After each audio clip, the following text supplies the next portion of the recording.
future of artificial intelligence in dermatology. My name is Khalid Siddig, consultant dermatologist, and I'm also a public health student at Pune University in New York.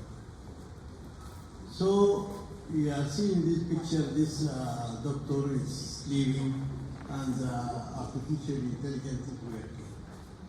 Is this possible one day? I think this needed to happen. Okay. So first we will take you in the journey to development of AI intelligence in medicine. AI integrated into healthcare, reference of AI to dermatology due to rich image data. Because dermatology is rich in image, not like any other branch in medicine. We are depending on the photo. Okay. What is AI? AI is a machine simulation. Okay? It simulates the human brain. So it can take information and process it and take a decision. It is depend on three things: the machine, the learning, machine learning, and neural network, and deep learning. We are not going to in details of these technical things.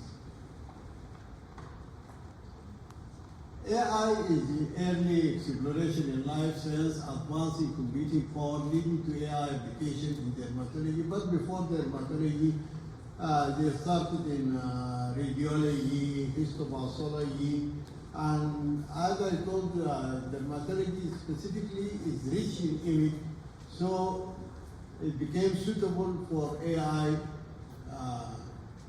advance. How dermatology benefit from AI? Okay, in dermatology there is a lot of things we can benefit from its function. In diagnosis, in treatment.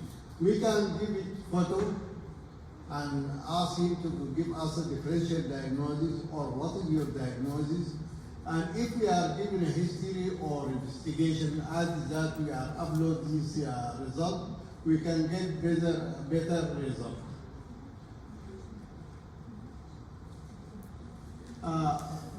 There is a lot of application now started to be. For the West people, the most important is malignant melanoma.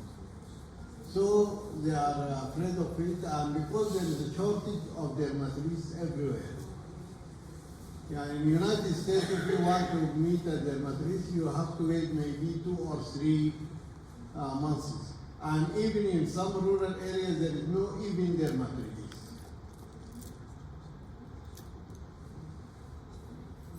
So they started in detecting skin cancer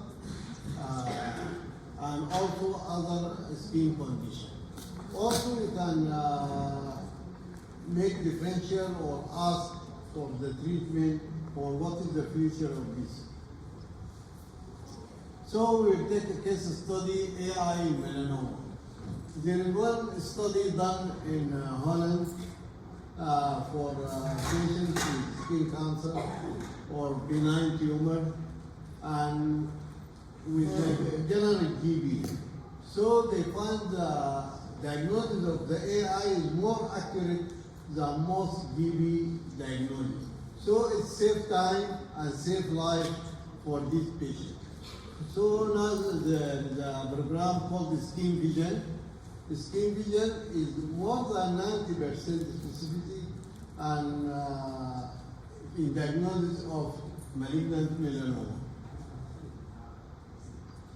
Also, AI is used in eczema and psoriasis, and we know that not the problem is diagnosis, but the problem is the treatment and the maintenance. So AI can suggest, if you give the patient information, it can suggest the treatment plan according to his condition or other drug he is taking. And he can work with you as a clinical pharmacist. This patient has hypertension, so don't give this and don't give it. You can consult him as a real consultant.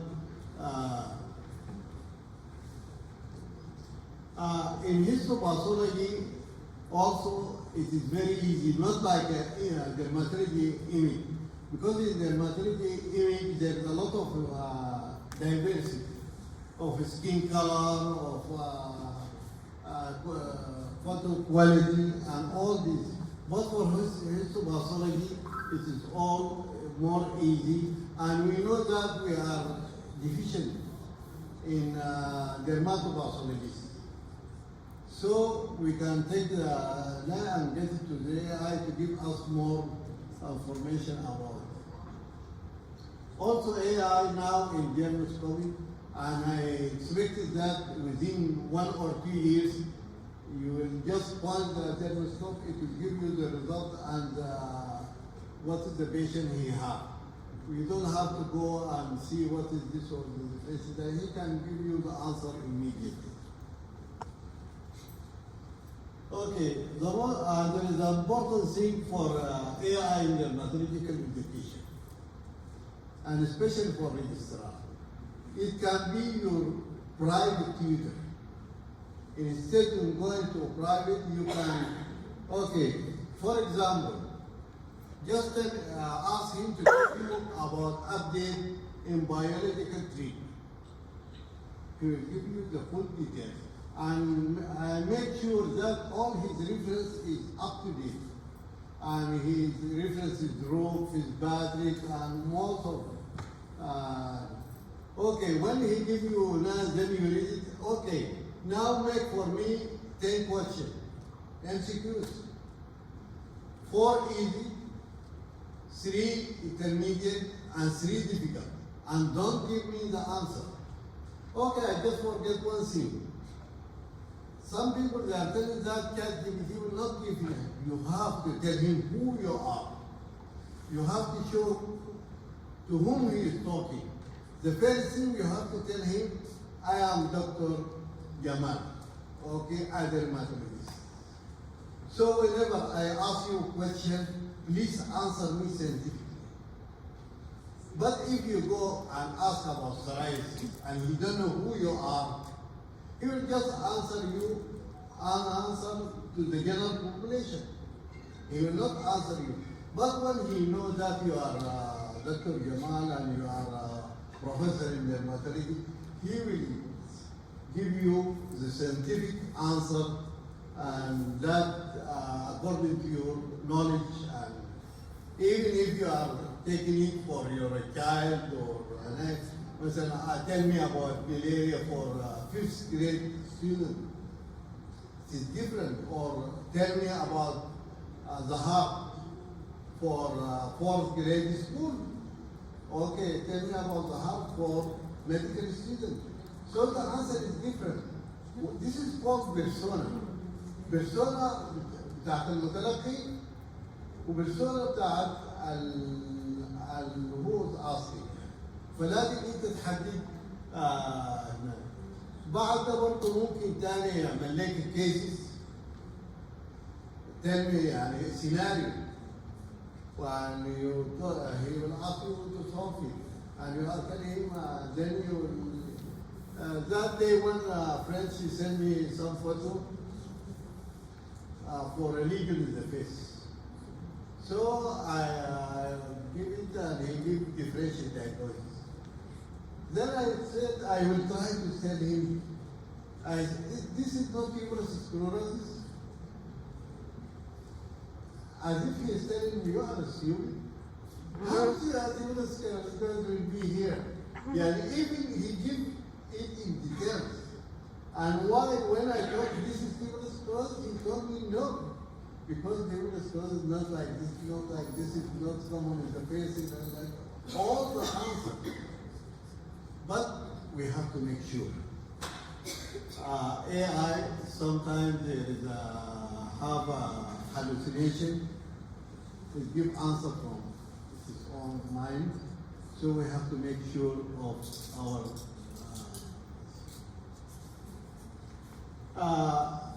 but that's not an easy way.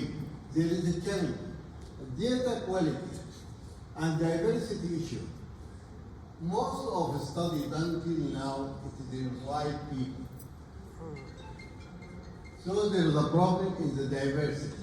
Okay, what about the patient photo? The patient sent the photo in the telephone, in your mobile. So it is not a high quality photo.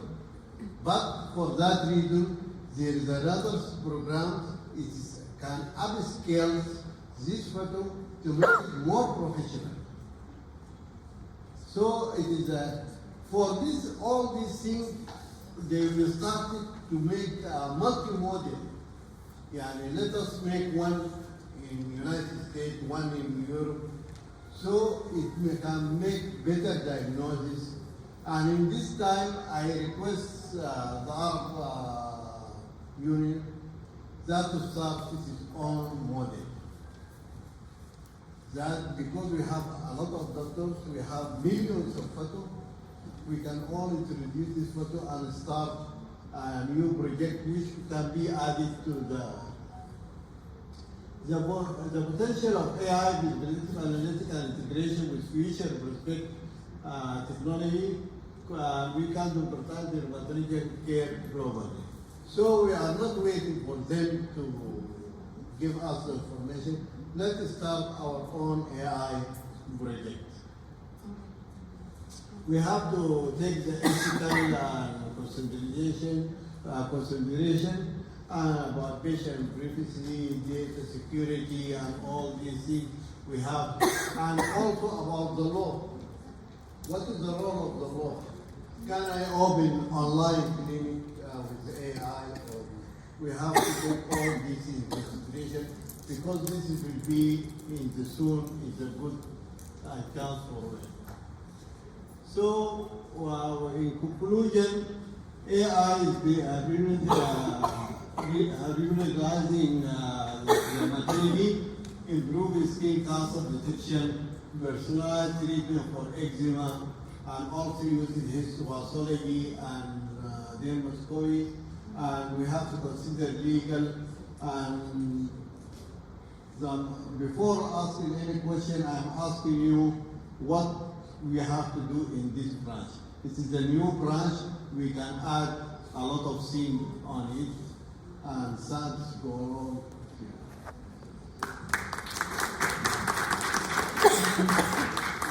شكرا دكتور خالد على very interesting talk. للاسف احنا ما عندناش وقت للاسئله، ورجاء من الاثنين المتحدثين الالتزام بالميعاد الجايين لانه موعد صلاه الجمعه، وبلغوني هنا ان في يعني احنا اوفر تايم. فانا بيشرفني ان انا كمان اقدم الاستاذ الدكتور عبد العظيم دبوس هيتكلم عن اكسايمر ليزر ان فيتيلايجو كيسز